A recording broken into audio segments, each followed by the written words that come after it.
May time ba sa buhay mo na iniisip mo ito?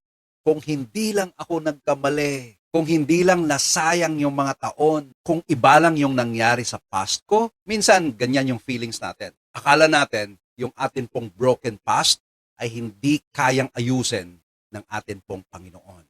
That we can finish our career well. Yan po yung devotion namin kanina sa Magkape. Nasa Deuteronomy chapter 34 na po kami. Ito yung last chapter ng Deuteronomy.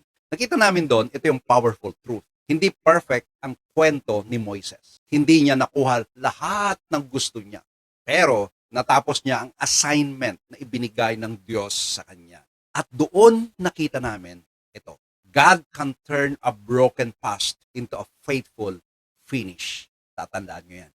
So today, sa mabilisan, pag-usapan natin itong dalawa, how God can turn a broken past into a faithful finish. Number one, God redeems what we thought was lost. Sa Deuteronomy chapter 34, verse 1 to 4, makikita natin doon na bago namatay si Moises, ipinakita ng Diyos ang promised land. Hindi siya pumasok doon, pero nakita niya ang fulfillment ng pangako ng Diyos. Ang keyword dito sa Hebrew, ra'a.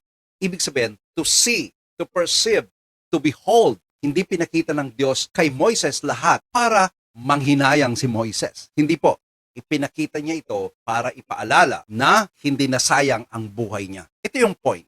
Hindi kailangang ma-achieve mo lahat para masabing faithful ang buhay mo. Minsan, nire-redeem ng Diyos ang past hindi sa pag-erase nito, kundi sa pagbibigay ng bagong meaning ng buhay. That's the number one, that how God can turn a broken past into a faithful finish. Number two, God measures faithfulness more than perfection. Wow. Deuteronomy chapter 34 verse 5 to 8, tinawag si Moises na the servant of the Lord. Hindi perfect man ang tawag kay Moises. Hindi rin the man completed every dream, kundi the servant of the Lord. Ang keyword dito sa Hebrew ay Eved, meaning servant, one who belongs to and faithfully serves. Ang identity ni Moises sa dulo ay hindi po success, faithfulness. Ito ang hope natin.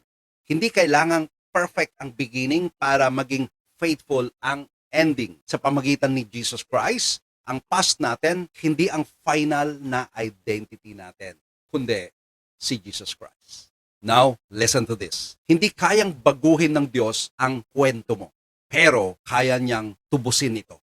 Hindi mo kailangang magkaroon ng perfect past para magkaroon ng faithful finish. God can turn a broken past into a faithful finish. Kung may kakilala kang nagtatanong, paano nga ba talaga maligtas? Meron po akong link dyan sa description. I-copy mo yon at i-send sa kanya.